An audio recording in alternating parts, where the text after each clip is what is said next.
Shelby, I appreciate you making the venture, leaving the state of California for the first time to come all the way to Texas to do this. Thank you for having me. Yeah. Appreciate it. So what was the trip like?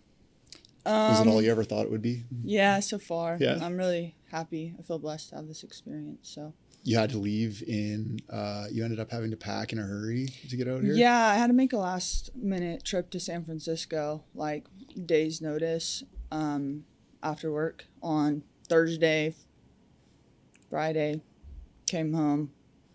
I only had like a day to pack. So I left at 2 a.m.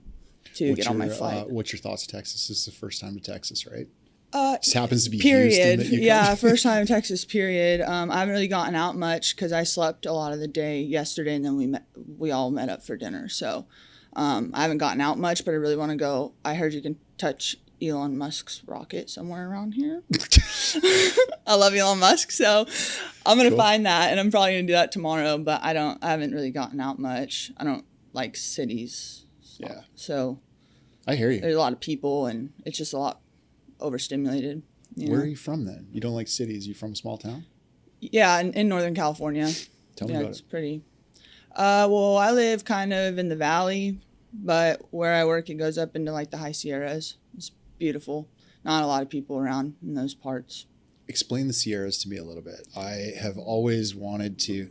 I've been to California a few times, mainly just cities, and it's a place that I want to go to like on holiday. Like I want to travel around. I want to see the beautiful parts of California. Mm-hmm. What are the beautiful parts to go to? So the Sierras are a mountain range that kind of run. I'm geographically challenged, and I only know like kind of my area, but they run from like northern part of California down to the central part of California on the, what would that be, east side of the state. And maybe it goes into other states, I'm not sure, but it's a pretty long mountain range.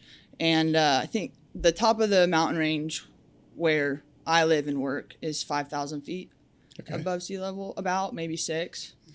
That's not bad. Yeah, it's a really beautiful area to work in. I'm blessed. Do you venture out into the mountains at all? What do you do for hobbies, activities? Well, do you get out? My whole life's been line work for almost 8 years, so I don't really. I used to go hiking before I got into the trade. Used to go hiking. I like wakeboarding. I don't know, swimming in the rivers. Where I live, we have 2 large rivers that come together, so a lot of good river spots, stuff like that.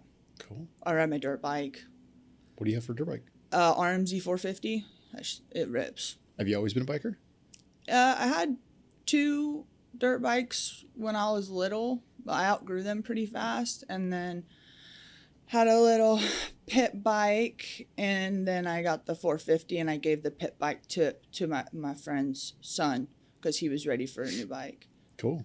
So I haven't ridden it a lot recently, but dirt bikes was something like my brother and I did growing up as kids. It was ice hockey in the winter and dirt biking all summer. Like I grew up in a small town, like 10,000 people, forestry mining town. And we were on the outskirts of town. So we always had dirt bikes, and it was like my brother and I's freedom. We only cared about, like, from spring to fall, we only cared about our next tank of fuel and whether we had it. Oh yeah. And it was like gone. And we lived kind of, British Columbia has a lot of, they call it crown land or government land. It's just like free to roam, like a lot of parts of the United States have that too, but Texas doesn't. It's like Texas is like solely owned by people pretty much. You can't just like wander around. But in BC, you can just get on a bike and you can just hit a back road and hit another back road and another back road, and you can go forever. So it was like our freedom. We would like ride our bikes to town, but just on back roads. And so it was like kind of cool because you had that ability to get places that you couldn't because you're a kid. Yeah, because you're a kid and you could do it yourself. Right. So, independence in a way. Yeah, I grew up on property as a child my entire life as a child. And same thing, just ripping around in desolate areas. You can go really pretty far. My mom wouldn't let me ride when she was not home. And I used to get in sense. big trouble. I'd get it taken away because You do it anyway. I was out like riding like deep, and I couldn't. She'd be coming down the long drive, and I was like, oh, busted. Yeah. Totally. Tell me something else about yourself that many people wouldn't know.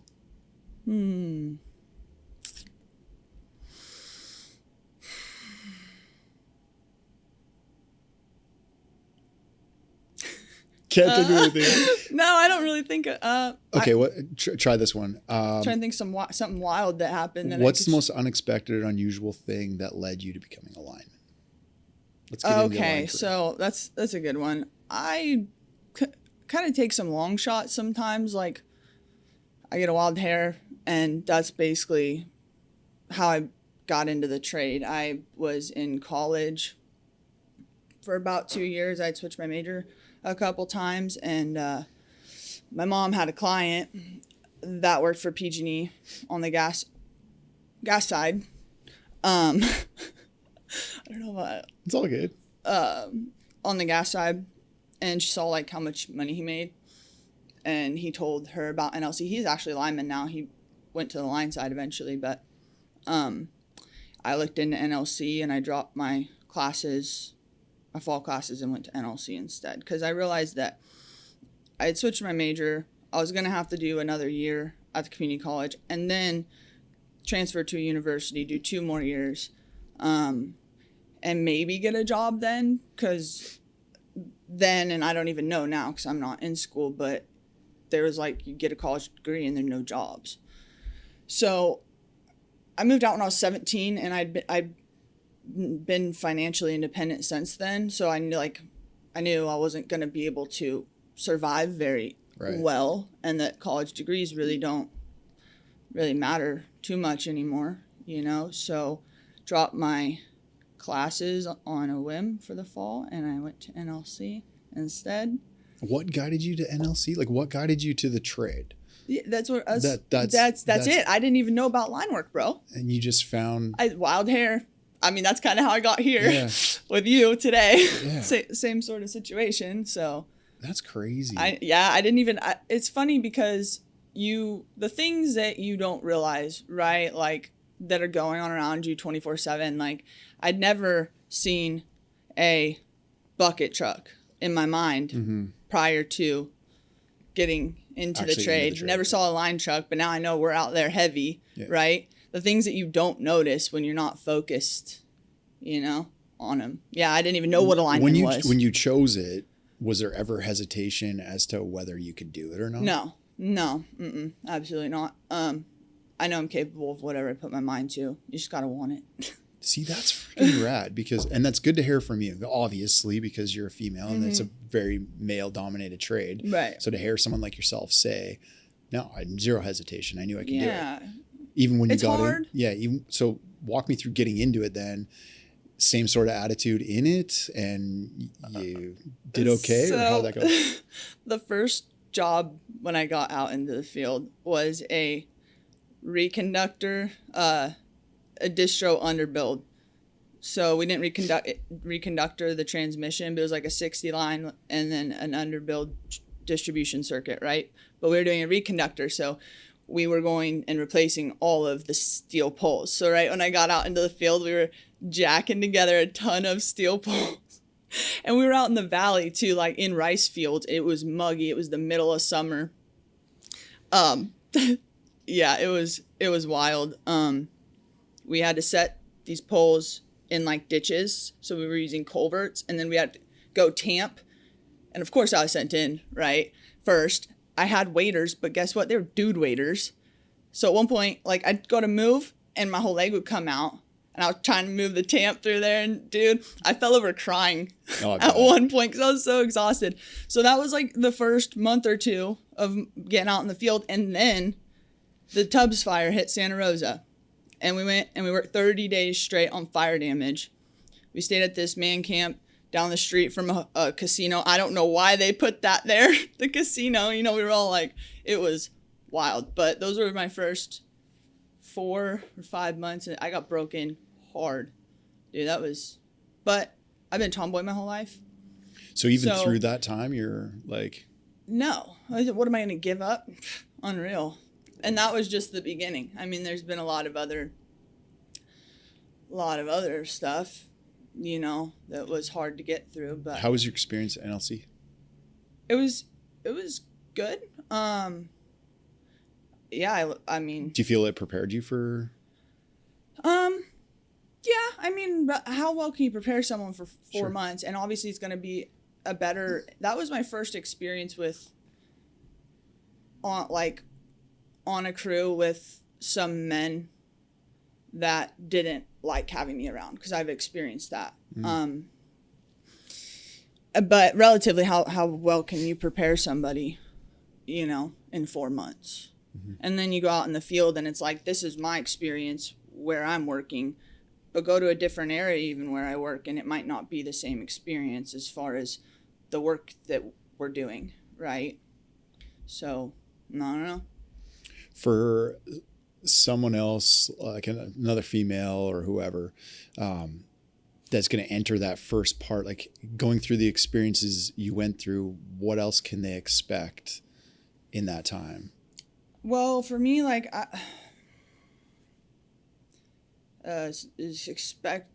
can't even really, just keep your head down, you know what I'm saying? Like, for me, it was hard because, yeah, I grew up on property, building fences, all this kind of stuff, but I didn't use power tools. I hadn't, like, you have to learn so much, all the material, all the bolt makeups and all that kind of stuff, but I barely could use the power tools or knew how to use them at first. So that was really difficult for me. And one of our old operators said, like, normally you're given clay and you mold the apprentice. And he's like, we were given dirt and had to make the clay. But that's just the thing. And women's brains work differently than men's. And so it's hard sometimes, especially in the beginning, because naturally they're going to try to wash you out, right? I just say keep your head down and study as much as you can. It's a lot. It's overwhelming. Like, you know. Did you do a lot of self-study? Oh, I study. I'm a nerd. Yeah. On my free so time, that's beneficial. And I have a lot of what? So that's beneficial then. Like, you'd recommend, like, make sure you. Of course, I mean, in life in general, stay learning, right? But I was always in the book. When you top out, you only really reference the book if you're unsure about something, you know. And then at that point you're looking through, you're seeing other things. But at that point, you know, kind of standards and work procedures pretty well. But as an apprentice, used to know the book very well because it's always in there, you know. Study the book for sure. Anything really, basic electrical theory outside of what they teach you in your apprenticeship, transformers, because no matter where you get on, you're going to go somewhere else that's going to be different. If you want to be safe, you know, and you go somewhere else, best thing to do is just study it all. I study like vectoring and stuff, the sine waves. I can't think of what they're called, but lots of studying for sure. I did well in school always in the apprentice classes. More so what was harder for me was the field assessments. Just is what it is. It's because there's a steep learning curve too, right? Well, like, yeah. You're learning all of those things for the first time as well. Right? Yeah, and the truth is most of the guys are stronger than myself. So figuring out, and I know that, it's just, you know, it's just nature. So figuring out from all these men how to do the physical part without them relating to the fact that they can all muscle through a lot. I can't do that very long. So learning like work positioning, body positioning and all that kind of stuff has been very beneficial. That would be beneficial to like focus on that if you're a woman getting into the trade. I think I want to point this out and challenge dudes out there too, though. 100%. Like, I know what you're talking about. I was in the field for many, many years, and I have sore body parts and not working body parts that I've had to like recover over time and fix my knees, my shoulders, my back, my elbows, this kind of shit. If I had to just like learn some ergonomics, and that's something that we can 100% learn from a person like yourself, is like use your tools, use your body positioning to your advantage. It's also something that I had to do a little bit of it because I'm not like a big dude. I'm 5'9". I'm like relatively small compared to a lot of linemen out there are 6'3", 250 pounds, they're big. And it's easy for them just to muscle stuff. A 3-ton jack is easy for them to just reach out and throw it on the wire. I've always had to like get my body in different positions. It's the right way to do it anyway, regardless. Like, even though that's been in my mind my entire career, like I'm messed up too. Like, you know, it only takes like one thing, you know, and my shoulder is messed up because of it. And I even have that in my mind.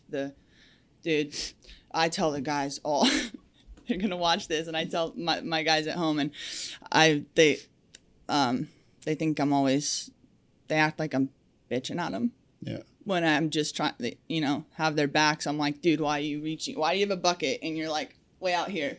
Or using slack box on something that a hoist, you know, like. Yeah, for sure. Or cutting up. Oh, I could go on forever. But I think that because there's a lot of guys that got on with the company in my work group that were young. Like when they got the job, like 20, 22, and I think as they get a little older, mature more, because the older guys, they get it. 100%. But as the younger guys mature more, they're like, oh, she's right about it. The older guys used to pull me aside. And like, I remember, I've told this story a few times. I haven't told it in a while, but I remember this one time I was probably 22 and thought I was a hot shot, could climb really well. I was coming, extended my belt out. This was before buck squeezes and shit, and could extend my pole strap out as far as it would go, you know, throw it above your head. And I was down the pole in like 3 steps, down on the ground, throw the belt over my shoulder like a hot rod. The old guy operating the backhoe, he was a lineman, but he was operating the backhoe at the time. He shut the backhoe off and he looked at me and he's like, what the f are you doing? For and real? I was like, what? Like, what? Yeah. And he's like, if you keep like hot dogging and coming down the pole like that, he's like, you're not going to have knees left and you will not be in this trade when you're my age. And then how are you going to support your fucking family? And I was like, okay, whatever. I'm fine. What are you talking about? I'm 22. Like, beat it. Yeah, sure shit. Like 100% right. Like he knew that from experience. He was probably that guy when he was my age. And now he's freaking broken. And he's sitting in the backhoe for a reason and not climbing poles because his back hurts and his knees hurt. And he's freaking walking all janky, bow-legged. Like, they say it for a reason. So, like, you're right. The older guys out there, and they're they just get more, more sure. Yeah. And also I understand pitter patter, especially like we got some shit to do, like, reconductors. I understand that, but you start moving that fast and you lose what you actually should be thinking about. Like they say, slow is smooth, smooth is fast, right? And that's something I ran into a lot. Like, guys, there's no, like, obviously when I was an apprentice, it was different. And we were doing a lot of reconductors and shit, so it was just easy, regular stuff. Regular work, right? Regular line. Now that I'm topped out, I'm like, we don't need to move this fast, guys. Let's like collect ourselves. Like, there's no reason to. Just a little bit of planning, and right? I've watched it go bad when people start moving around so quick. They're not thinking about the important things, and if something goes south, I don't know if you've ever been in a situation where, say something goes south where you have to perform CPR, someone's down, like you lose your mind, you can't think straight. You start moving around the way some of these people do, and you're not paying attention to, okay, what happens if something goes wrong? And that's something we have to think about out in the field all the time, right? So we can control the situation or mitigate the hazards, right? Well, you start moving around so fast and everyone gets all boomed up, right? It's like, let's chill for a second, man. Let's get our bearings, just dangerous. It was a big thing I learned in bare hand training that I took with me later was that whole stop work process. Like, okay, in bare hand training, everything, the way I was trained anyway, it's very procedural. So you write a step-by-step process of every movement you make and you execute according to that list, essentially, right? But everybody knows each step. Like that's what your morning tailgate or tailboard or job. So is it separate than a tailboard, or no? It tailboard? is part of it. Yeah, there's that, and then there's the other safety aspects. But the job procedure is something that's step by step, so that the reason they do this is so anybody that comes on the job site can look at this job procedure and then look up and go, okay, you're at step 6, and they can easily identify that. So if anything changes, or if you need to change any bit of the procedure, it's like full stop work. If it's a major change in a step, like we're changing step 6, or people aren't on the same page. Yeah, you know what I'm saying? You stop, like, even if it's 5 minutes, stop, come down. Everybody gets on the same page. You for, rewrite that step. You all agree upon it, and then you carry on again. I understand like that can't be done in distribution to that extent, but that doesn't mean you can't go, hold on, we're going to make things safe for a second. Yeah. We're booming down. Everybody come around. We need to do this different this time. Okay, let's everyone understand. Let's go. I think that should happen a little bit more. I understand distro gets tough because you just get in it, and it's not like you can just make things safe all the time and come down.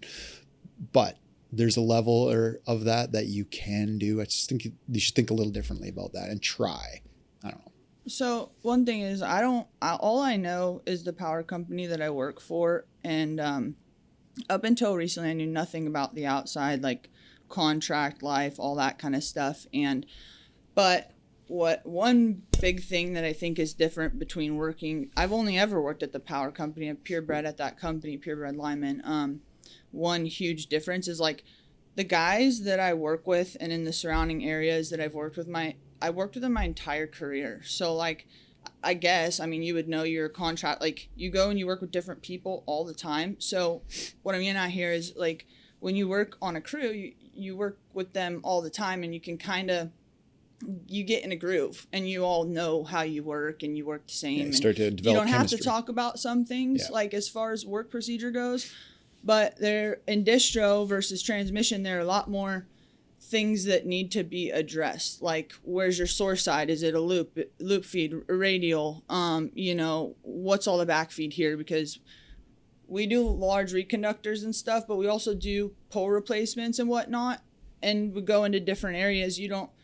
Our service territory is so vast. Like, you just go into areas that you don't know what circuit you're on because you're lineman, whatever, right? And then you find the source side. But that's my point, is you got to like all these different things you got to address that a lot of people don't think about. Sure, you know the device number for the source side, but did you see where it is? Did you go see where it is? Did you check adjacent spans because we're going to move some hot wire? Like all those kinds of things that need to be addressed. And if people get moving fast, one small little thing like that could end up really bad if it's missed. A lot of accidents, and there's even been some recent ones, are just quick things that guys are going to go up and do, and they don't go up fully prepared because they didn't prepare in the way. It's like, okay, you forgot to hang that guy wire. Get up there, just, throw your gloves on, leave your sleeves down. You're just going to hang a guy, but you go up and boom, like your shoulders into the, anyway, it's really easy to mess up. So I just think the more communication, I've been on a big communication kick on these pods lately, is communication is the thing. Become a good communicator. Over communicate. It's better to over communicate than to under communicate. Honestly, it is, because you're talking about people's lives. So I'm laughing because I'm just thinking about my crew right now. And I cannot not say something. Actually, recently, a series of events began to stack up. And again, the pitter-patter thing was going. It's like, okay, one thing. It's like, okay, whatever. But in my mind, a lot, which was reality, but they just at first didn't understand it, right? This was weird. This was weird. This was weird. This was weird. By the time I get down here and no one knows what I'm talking about, I'm like, what the, like, I freak out because no one understands what I'm saying. And then we have to have that conversation. But luckily my guys we communicate a lot. It's not, I understand it's not like that. Mm-hmm.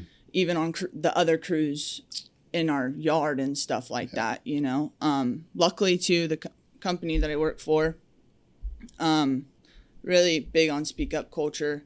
Good. Stop the job me personally, I'm like shameless. So I will say anything, but I feel like there's a huge ego thing there with guys. If they don't know something, or I don't know, they're just not willing to speak up, but I care about them. I want them to get home safely. So even if I'm wrong, I'm going to say something. Yeah. Yeah. Who was the first person to really believe in you, and how did that impact you? My line dad, is that what you're talking in the field? Yeah. I have a line dad. He's not in our area anymore. He's an old man. His name's Frenchie. He was a contractor before he came to our company. He was one of the best linemen. Luckily for me, one of the best linemen that came through our yard. I came up in the yard I'm in right now, and it's the only yard I've ever been. I have no plans to leave it. But other people come and go. Sure. The whole yard from when I started has turned over. So now I have the most seniority at the yard. Like, guys go to division, which is like we're teaming, and like the division, they do tag work or emergency calls, whatever. Sure. They go there because it's more leisure, and do 10 years in GC line and you're messed up, right? So anyway, Frenchie's not in my yard anymore, unfortunately. But yeah, once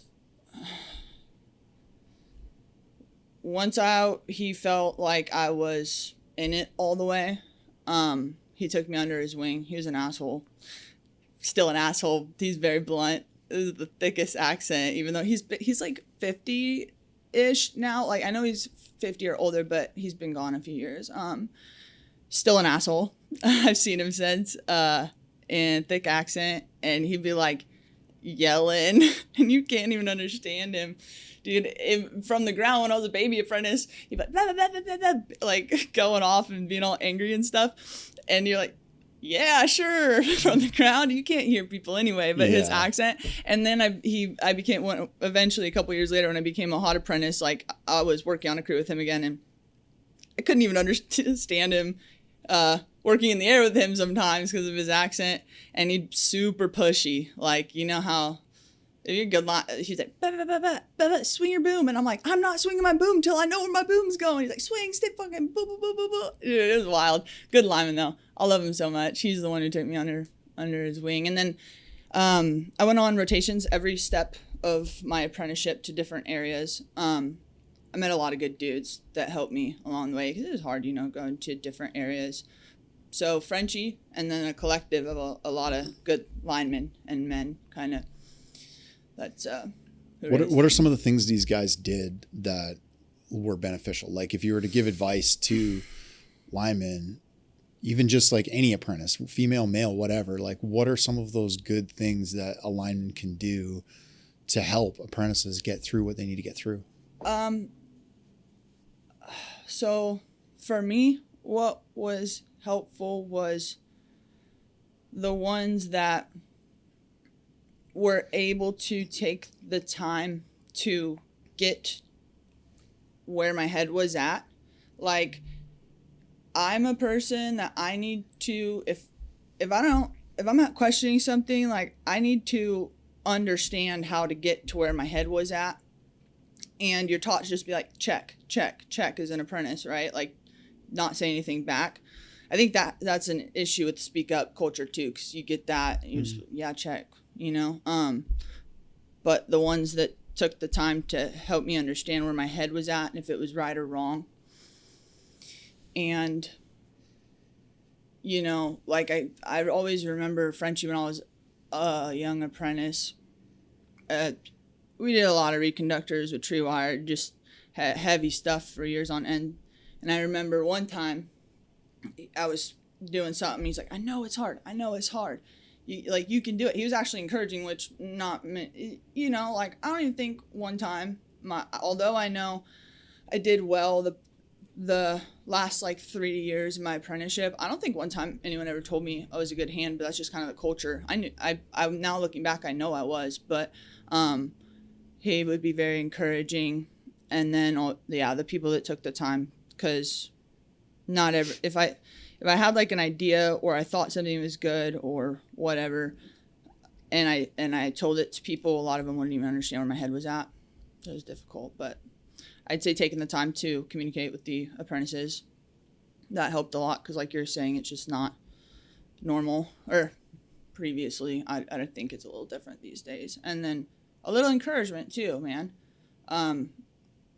Frenchie would do that, or like we'd be on a reconductor and apprentices move crews in my yard, you know, throughout your apprenticeship. Yeah. And I remember he was like, we were on a tree wire job, and he was the next span down. We weren't on the same crew, and he's like, "Where's your lineman? Where's your lineman?" You know, because I was by myself. I just rigged up on the ground. I rigged up the hand line to get my rollers and stuff and pull it up to myself. Yeah. Because that's what you're taught. Dude, you learn to do everything by yourself, right? But he's like yelling from no, "Where's your lineman? Where's your lineman?" He literally, when he was done with his quarter pole, he boomed down, and then he came to, because I was on double dead end, and then he literally came over and got in the bucket with me, because the linemen on my crew, I don't even know where they were. But I don't know, stick with your apprentice, you know? I wasn't even on his crew at that time. And he still, when he got done with his shit, came over and got in the bucket with me. Like, you can't, I don't know that you can, like, make people care that much. You know what I'm saying? Yep. I was blessed to have those people in my life, because it was a rough ride, the apprenticeship. Explain what some of the linemen that did things wrong, like the wrong way to do things. You know, don't have to call these people out, but like just so people can learn, what were some of those things that they did wrong, and you'd say like, just don't do these things. The ones that you want to talk about. Sending an apprentice up on a pole and expecting them to just know what to do, and being a dick, like, and not even trying to help. That was, yeah. If someone does something wrong, you could just say, like, you could just say something. You know, like, I remember when I was new, a lineman went up in the air to, like, I don't know, he was pressing a jumper or something, and I taught to skin one side of the jumper for him, you know, before you give him the material. Well, I didn't skin enough for the box, and he came down, and he was like, threw the material down, he's like, "You didn't even skin enough." I'm like, "Well, you just tell me that instead of being shit like that." Like, or, yeah, sending an apprentice up. The best lineman I've ever met, they climb up with you. We had a lot of climbers in our reconductors. We did true wire for like 2 or 3 years, large part of a circuit, and it was all climbing. So as an apprentice, a reconductor, you'd climb 5 or 6 poles. It was always a race to who climbed the most poles, right? But always. You would rarely see linemen climbing with the apprentices. Oh, really? Yeah, there's a few, but they would take the bucket work or not be on a pole. We had a lot of people, so once it was time to start like rollering up, tying wire, all that kind of shit, the apprentices just took off and raced and handled all the climbing. But there's been a few good ones that are right up there. It's crazy. It's crazy to hear linemen don't want to climb anymore. Blows my mind. I mean, if you have to, you have to. I'm a big believer in, if it's accessible, why climb? But that's because I just climbed for years, and it's smarter, not harder, right? Yeah, those several years of tree wire, man, that was wild. So it was the beginning of when it was brought to our company, and we had to like kind of figure it out as we were building, and we had to build quick, right? Because we had the fires and trying to get, keep our people, our customers safe. It's our home too, right? But we went through figuring out the tools, if they worked or if they didn't, and like how do we rig it up? How do we pull it accurately, like the wire? It's a wire pull, but you know what I'm saying. Sure. Like just the grips would slip. Is so heavy. Like we had to figure out. That's what I said. Like rigging. Like the shit was so heavy. We had to like get like a, I don't know, some sort of like pulley, like a block, so we could double grip it. Because we found out they slip. Like, just like we had to figure it all out, and it was we could pump out some power lines now though with tree wire. So whatever worked. What do you think was the toughest part about getting into the line trade as a female? Yeah, I can't see as a female. It kind of throws me off because everyone has a different experience. See, I love that though. Like that's why I asked that question, because it's like a stigma, right? Or it's like a thing, like as a female. Yeah. How about as as a human. Yeah, I mean, like, it sounds like to me, there are out only a of few every things. question I've asked you, it's just, I just decided to do this because I thought I could, and I got into it. And it's I knew I big could. deal. Yeah, I knew I could. Sorry, thank you. I knew I could, and I did it though. Like, and I not figured out everyone's- ways to get around the things that were kind of like a little bit difficult, but it really not isn't. everyone's supposed to be a lineman, or 100%. it's just like we all have our part. Like, But it's- we need doctors. It's and all not that scary, and I guess that's Well, what I would like. I didn't know what I was signing up for. That's for sure. Sure. But I'm not a quitter. I don't quit. So. But I'm, you can do it because, like, Yeah, life is it's scary. possible. Everything is like the becoming a mental was lawyer way is harder. scary. Yeah. You know what I mean? Oh, yeah. It was very. Like, I'm here. We're here you're now. It shouldn't be that that scary for anybody, male, You female, just try. You whatever. just gotta want it. Exactly. I love that. Yeah, I everyone's experience is different, and I can only speak on my own. Like, I've seen it in even my yard where people got treated differently because maybe their family is somewhere around, or whatever, or gone to different yards, like I was telling you earlier, where the apprentices weren't good at a yard I went to. So like they had a way cushier experience. I just know because they were not good apprentices. So, and I don't even know anything on the outside. I know nothing about line. It's all line work, but nothing about the outside. Even I can only speak on my experience. And I guess, as you know, same, the mental is way harder than the fit. You can train your body to do anything.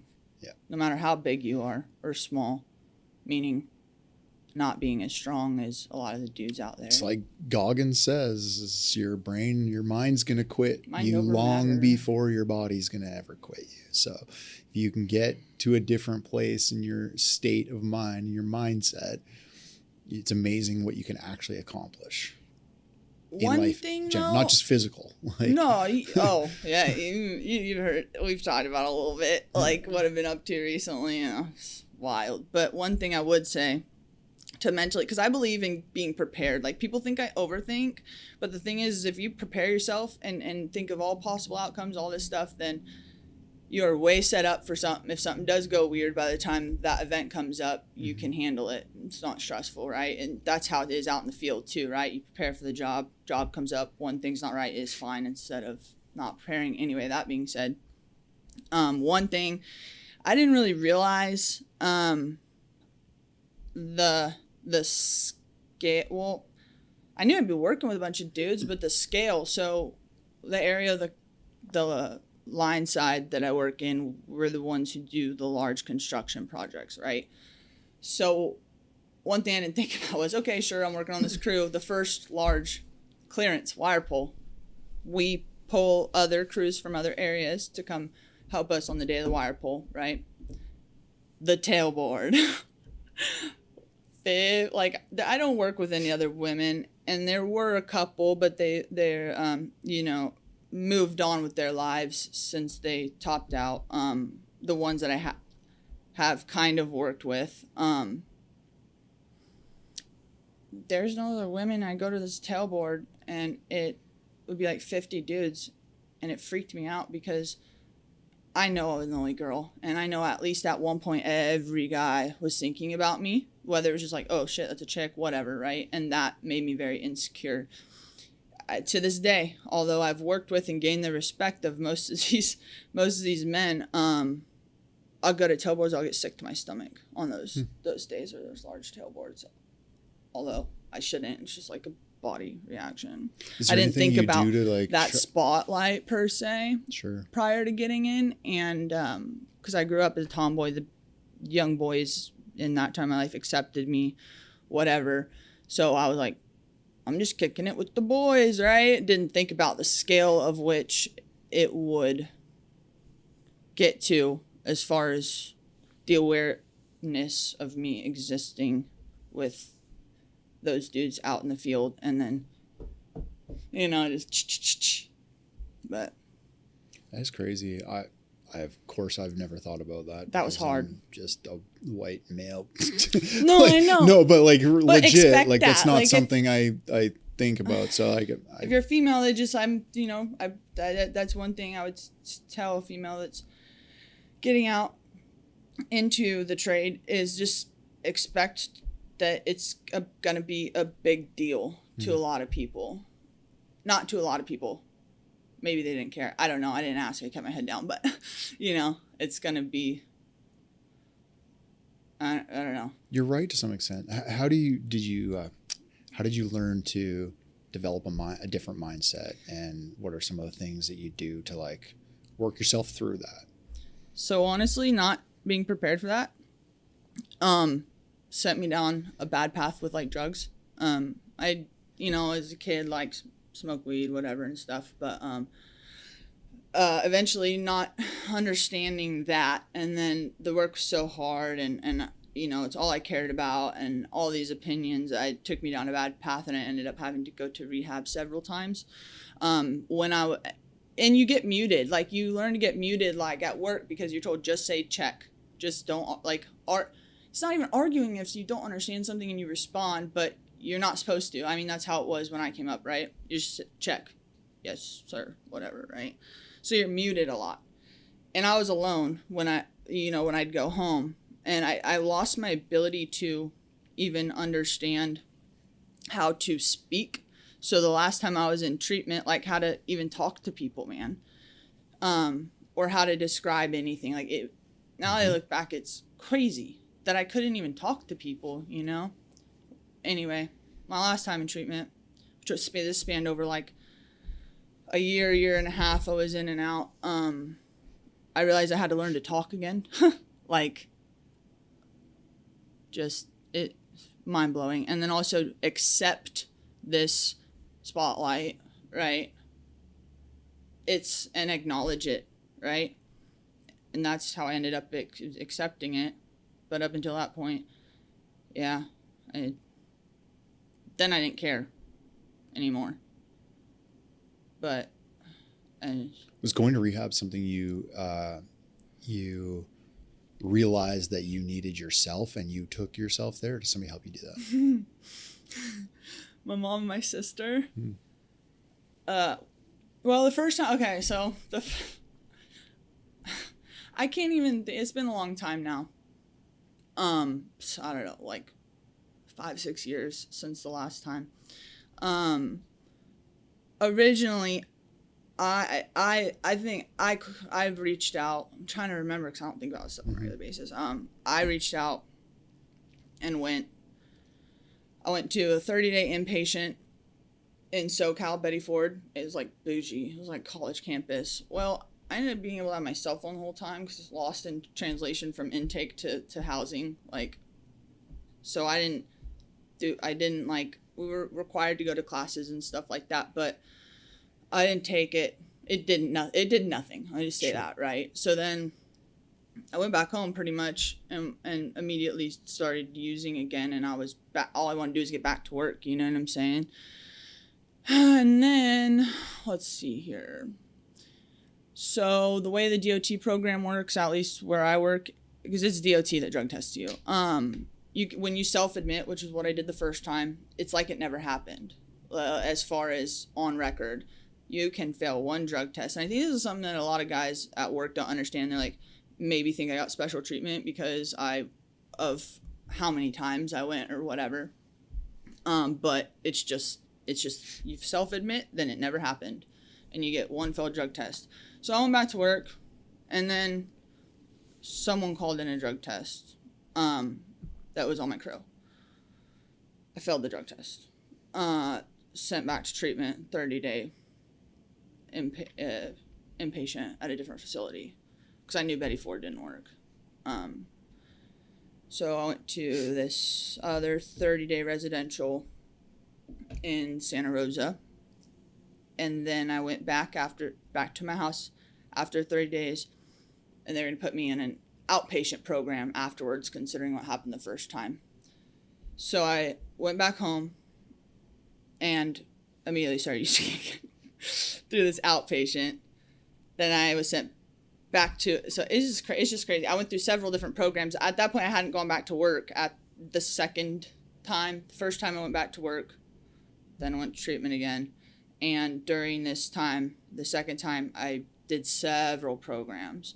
What I ended up doing was moving to Santa Rosa, because I wasn't using with anybody. So I would go back into the same exact environment, which I say not to do, right? But which was using by myself in my bedroom. I kept going back to the same environment. It wasn't working. So after I went back and started using again, I'm like, my sister found out and she called the lady we'd been working with. She told on me, but for obvious reasons. Mm-hmm. Then I moved to Santa Rosa and lived in a sober living house, and I got away from that completely new environment, beautiful area, and lived out there for 3 or 4 months, and then I came back to work, and here we are. I completed my 5-year DOT drug. 5 years I was drug tested a lot. It was annoying, but yeah, I completed that like a year ago. So congratulations. But that made my apprenticeship so long, dude. Sure. Thank you. I appreciate. I don't know how. I mean, with the opioid epidemic and stuff, I don't know how I made it. I don't even know how I'm alive right now, honestly. But 100% thank you for sharing. Yeah. The story, because it is what it is. We would be lying to ourselves to pretend that there's not a drug problem in this trade itself. All right. I hear it's more prevalent on the outside, which I didn't know, because when I was going through this, none of the guys had similar experience, and that didn't help because it made me more self-conscious. Everyone knew I went to rehab, right? Sure.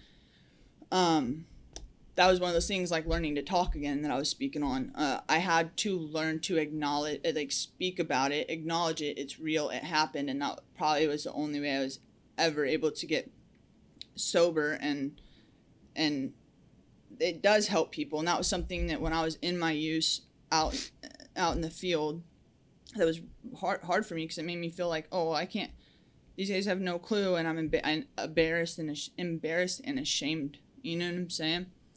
So it wasn't talked about. But that was one of those things, is like, I knew everyone knew. Telephone, telegraph, lineman, right? And it's just like, instead of sitting there harboring that, it happens all the time. But just not, I guess, at power companies, people are settled down, you know? And that's one of the draws to power companies, right? You settle down, you're not tramping, lots of things. But then I learned from, like, you guys, when I started a social media account and met all you guys, I'm like, dude, there's actually a lot more people like myself. I can't really relate to a bunch of the guys at work for several reasons, including they all have families, you know, stuff like that. But, oh, yeah, I couldn't be a contractor, though. Y'all are built different. And transmission linemen built different. There's a variable of reasons, but you did hit the nail on the head. Like it's very lonely. Like tramping can be very lonely, especially I felt lonely for a long time. Exactly, right? So like these are the similarities between like a tramp lineman and stuff that you were going through.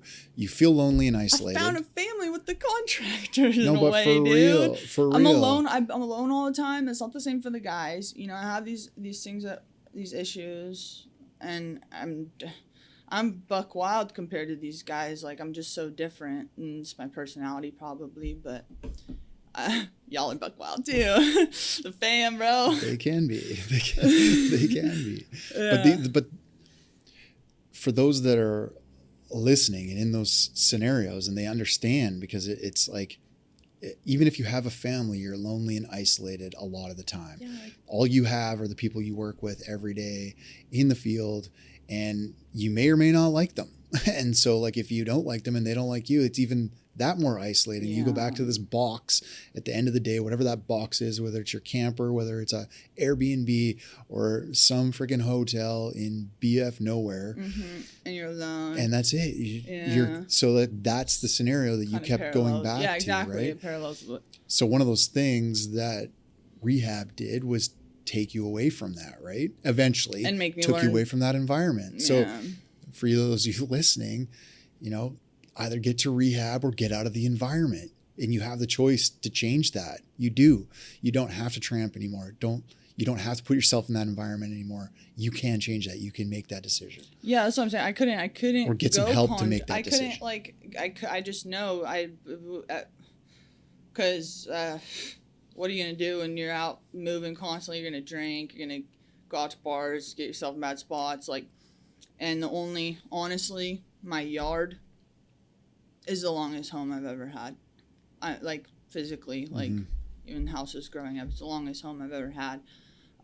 So I couldn't imagine I have a lot of instabilities in my personality and consistency, not really much consistency as far as anything in my life. And it's really given me a home, and I could not imagine going out, leaving and going somewhere else to work, considering it's one of the only consistent things in my life. It's literally it's gotten me, I know everyone says this, it's got me out of bed, and my only reason to get out of bed, because when I'm at home, I'm in my bed a lot, you know what I'm saying? So it's literally got me out of bed, giving me purpose, for 8 years, bro. That's one of the most powerful things about this job that people don't understand unless they're in the job.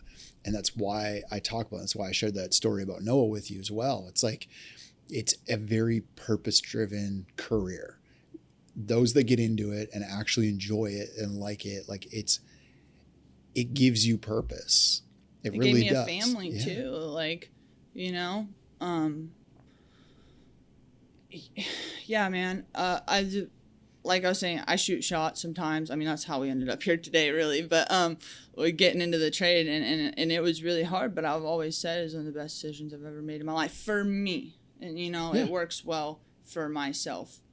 That's not saying. I mean, there was when I started at NLC, there's 210. We graduated with 180. Because you don't know until you know if you can kick it. You know 100%. What I'm saying? 100%. First time you throw hooks on and get up 8 feet off the ground, I've had to pull guys down off of 8 feet off. It's wild to see, man, 100%. Because I'm not scared of heights. But I have seen people get through that are scared of heights. But you can tell they're not comfortable working out their tools the second they get up there. You can tell. Yeah. But I know a couple that have been like that and they made it through. Underground is for you. Right. Cable splicing apprenticeship. Yeah, exactly. Oh, take you to substations. Dude. Wild. What's the most rewarding part of the line trade been for you then? Showing up for our customers in hard times. When there's devastating fires, obviously they need power first and quick, and we can build power lines quick. And it's devastating. You show up, you see people picking, man.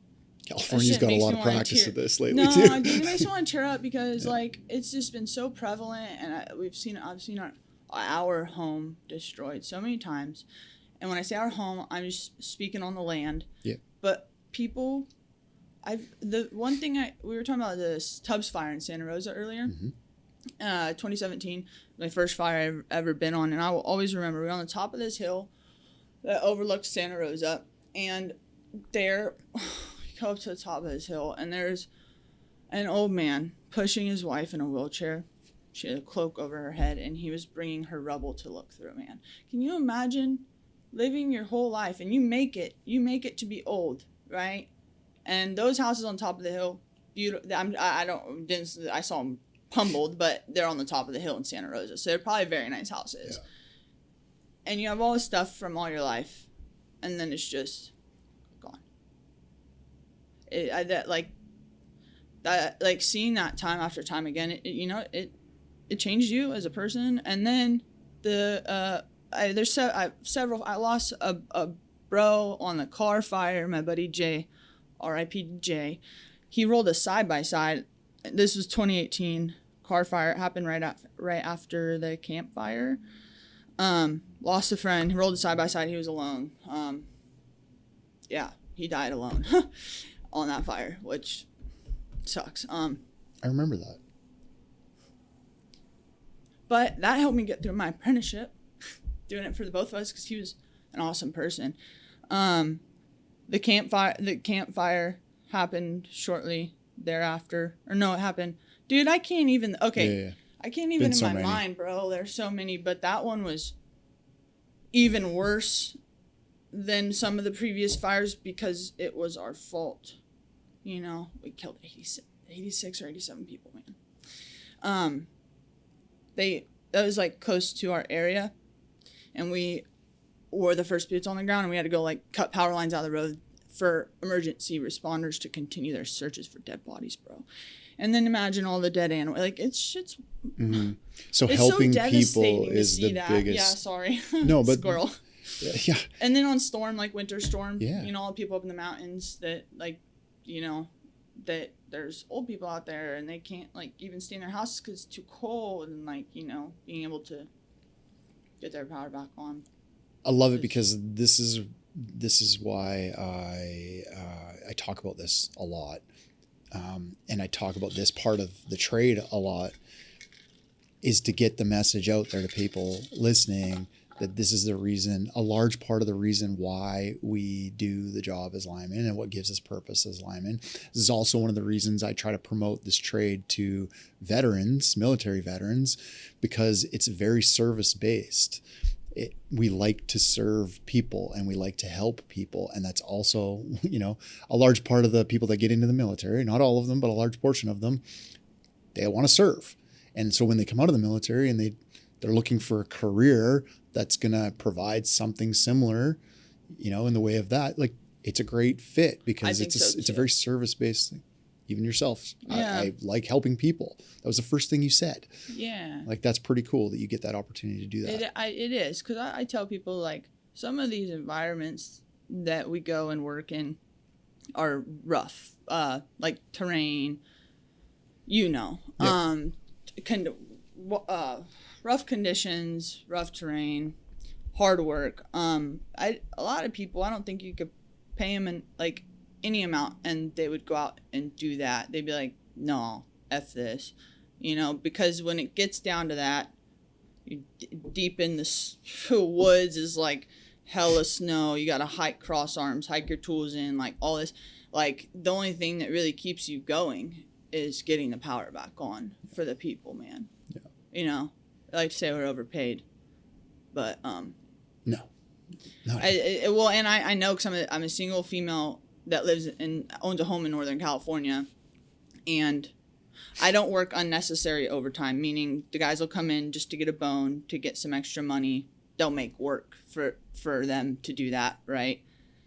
I do overtime on storm, like where we're supposed to, you know, like fire damage, all that kind of stuff. But that being said, I don't work overtime and I could barely get by. I don't know how these men support their families and children if their wives stay at home. I just don't even know, you know, and we're paid well and we have good benefits, right? It's called debt. But bro, my recent endeavors, I feel you there. Yeah. But yeah, What's one lesson the trades taught you that applies to life outside of work? You just gotta want it. Can't have no in your heart. One of the best linemen I've known, my old foreman. He was our foreman when I was on the cruise with Frenchie, and that was him. You just gotta want it, or like can't have no in your heart, and that's the truth, honestly. Frenchie used to say, "Don't trust anyone," but I think what he more so meant was to trust yourself. You know, he did broken English. Sure. You know, I think what he more so meant was you can only really trust yourself at the end of the day, as far as, you know, don't make moves that other people. That's what happens when you one step, man. Like the kids, apprentices and stuff will make moves that aren't thinking about just because someone told them to, and when they're in a situation by themselves, they don't know what to do. But I suppose that's irrelevant to what I was saying. Yeah, just don't trust anyone is something. But again, I think that means just trust yourself at the end of the day. Love that. Yeah. Love that. Trust yourself. Yeah. Speaking directly to women, thinking about getting into this trade, what would you tell them? You just gotta want it. Dude, dead ass. I don't know, like, you know, we've spoken on that a bit. Buckle up. Maybe do some research. Yeah. I knew my pole partner. She has a family now. My pole partner at school. So when I said I worked with other women, I worked with her at school. We ended up, because of my endeavors, and then she got hurt. So we actually ended up in the same apprentice class. And we were pole partners for the second half of our apprenticeship. Like, she's strong. She actually ended up marrying a dude that I came up with in my yard. They were engaged to our apprenticeship, and yeah, she ended up moving on. Like, she had kid, they're married now, whatever, but she was super strong. Like, they did CrossFit and stuff, but even she would say, like, it's completely different. You can't train for line work in the gym. Sure, you can be strong, and that's good because you won't less likely to get hurt, right, if you're strong. But even she was and jacked, CrossFit's probably as close to the training that you could do for the career too. Yeah, and even we'd be out working at school, and you, if you don't learn to do things like the work positioning, all that kind of stuff, it don't matter how strong you are. So that being said, it's because you're a woman, but not everyone's built for line work, or not because you're a woman, but you had asked me to speak to the women out there. And yeah, you just gotta want it. Be prepared for the mental game. I'm a woman, so I think about a lot. Maybe this ties in with this question, but what's something you wish you knew when you started that you know now? That spotlight thing I was talking about. I wish I knew how to communicate better. I was 22 when I got on. Wish I knew how to communicate better. I wish I understood.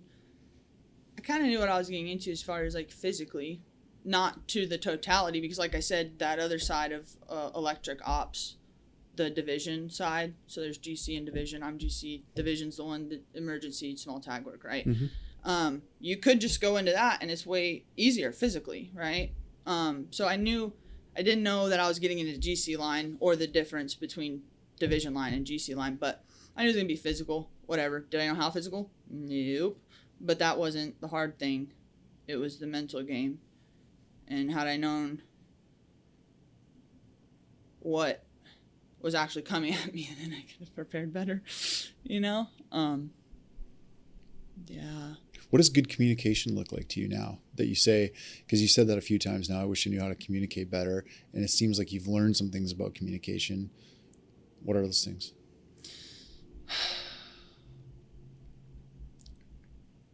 I've learned, I still have a problem with this, we all do. Work on thinking before I speak.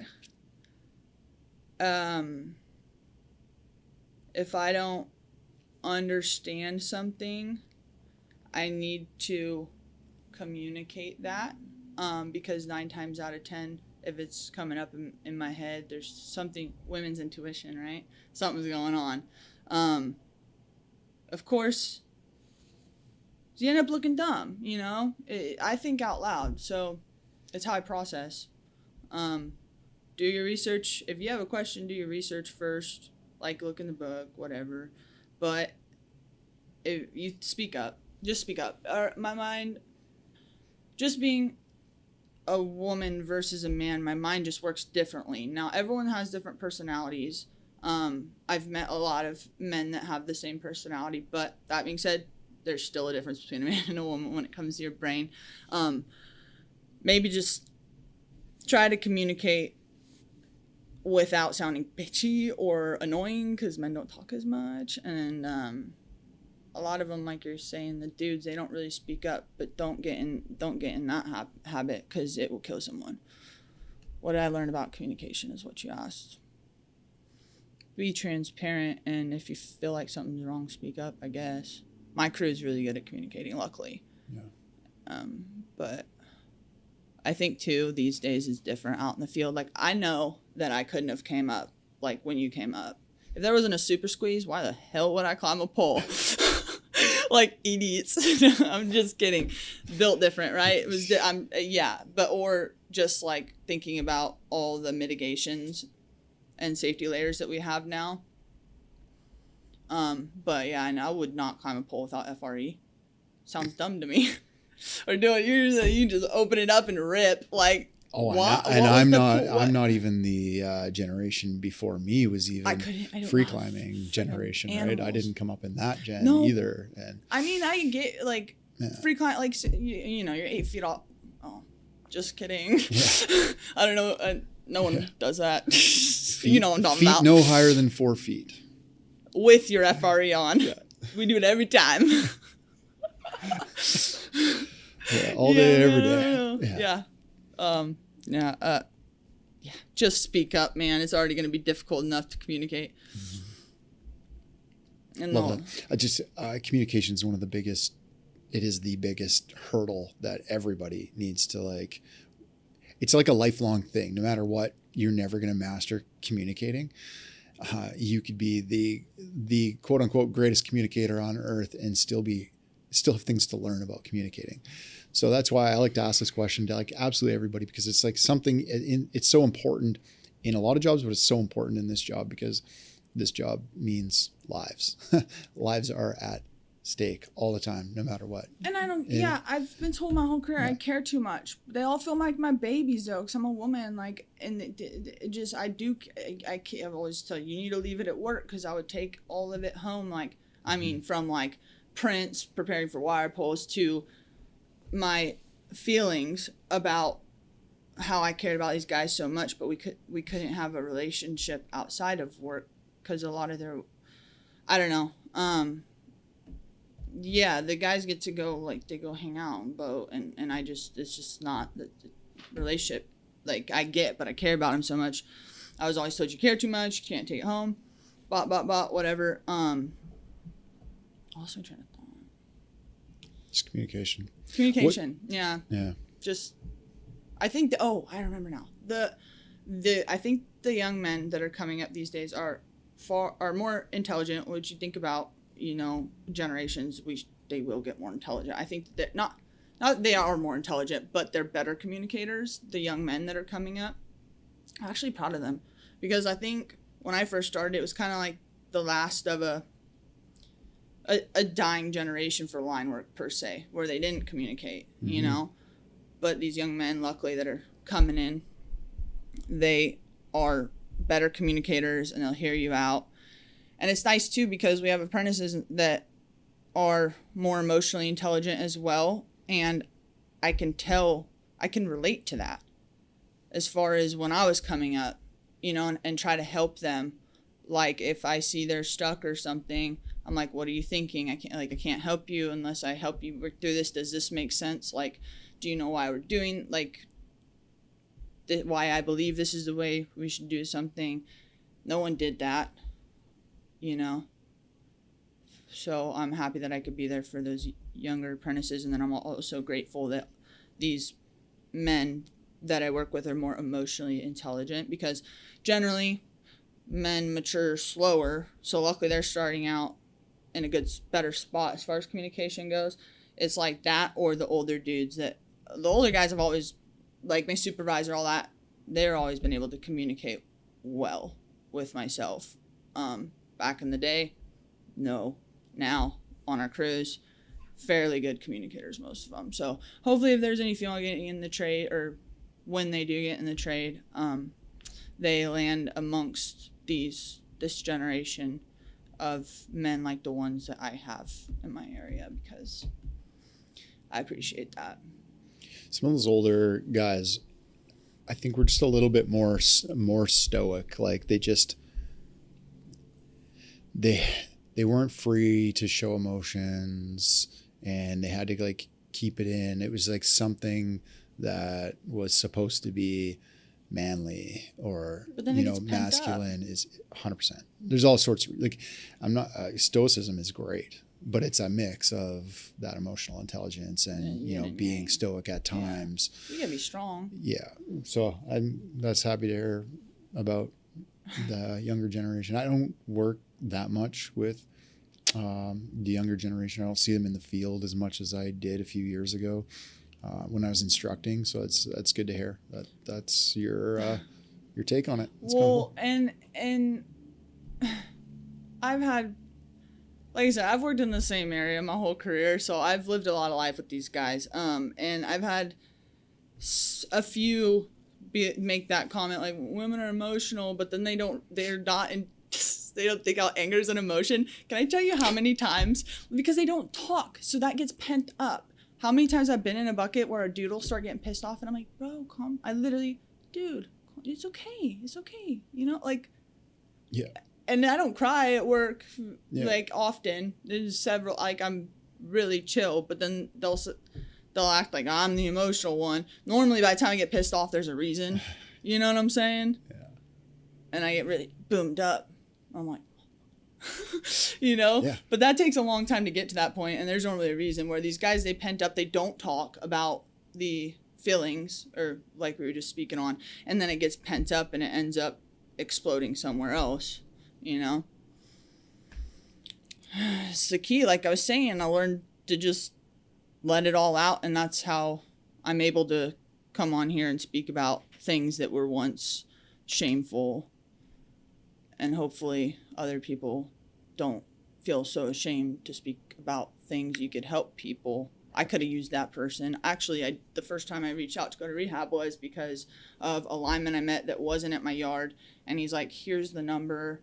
He's like, I went through it. I'm sober now. But that was one person out of like 60 plus people, you know? And he was at a different yard. So that helped me a lot, obviously. It's been a long time. You'd be surprised, too, with how many people struggle with it quietly or struggle with depression, things. Like 100%. All that you'll stuff, never, dude. and you'll never know. You'll never know until one day you know, because they decide to not be here anymore, or something tragic like that, because I've been through it, and that's why I had Haley on the pod a couple podcasts ago. Like, I watched it. Yeah, it's good. Like my friend. Yeah. Dude, I just want to talk about that, because I'm like, the first time we spoke, after we got off the phone, okay, 10 minutes, I was so stoked because you helped me in ways that took weight off of myself, which project going on recently had hella weight. You helped. Thank you. We get off the phone. I was super excited, right? I was happy. 10 minutes later, I get a text message that my friend had died, okay? I didn't ask any questions. I had to keep my shit together. Didn't want to dive into it. So I go home. You and I texted for a couple hours, okay? We said goodnight, our goodbyes. And then I get a call from my sister saying that he had shot himself in his parents' home, okay? What I'm getting at here is, had you not given me that little bit of, or lot of possibility, and then, or positivity, and then me learning these things, would have taken me to a deeper dive negatively, right? So thank you for that, first and foremost. You didn't know it at the time, and you were just doing that, but like, be kind to people, because you don't know what they're going through, like my buddy that killed himself. Mm-hmm. I had no clue, you know, and that could be anyone you meet or interact with. You don't know what they're going through. You don't know what they've been through. So what's the point of sitting there and judging them, or being a dick? Like at work, there's no reason to like be a dick. You know what I'm saying? Life's too hard already, but thanks for, you know, because I would have been in a hard, more negative. I had positive, and then I had negative. I would have been down here if I was here and then got that news, you know? It helped me get through. Appreciate you. Absolutely. I love that.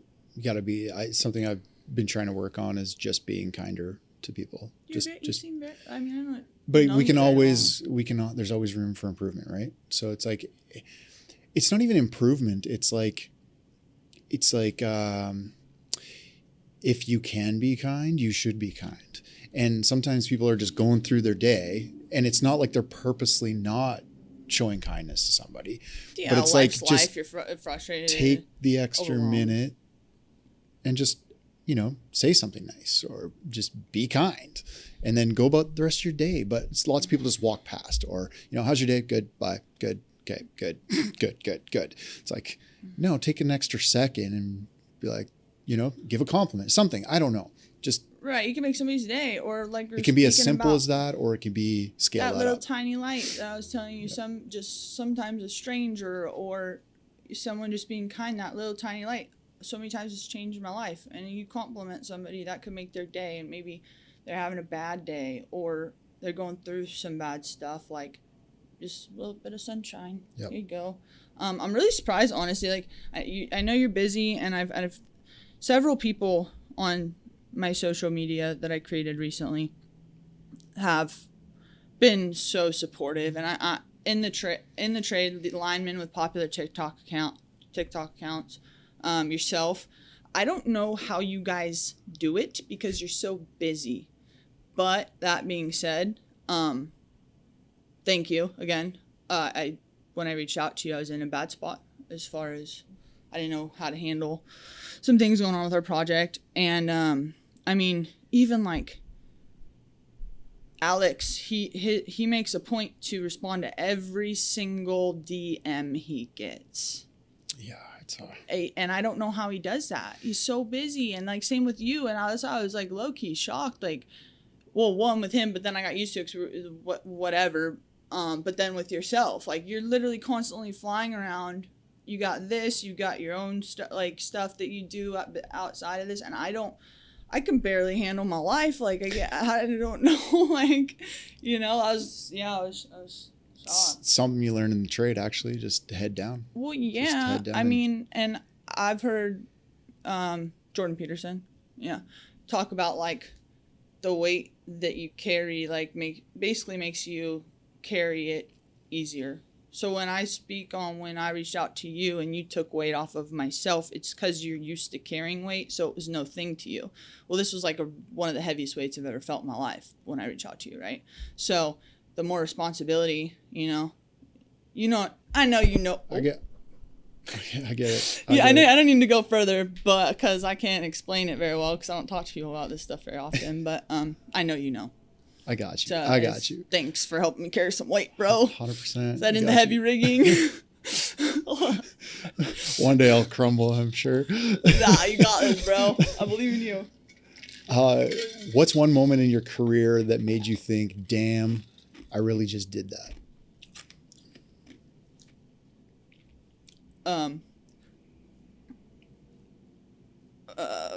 Topping out. That's legit. You know what's funny is I feel like a lot of people, because when I speak before I think, and a lot of times I'm hella dumb sometimes. You know what I'm saying?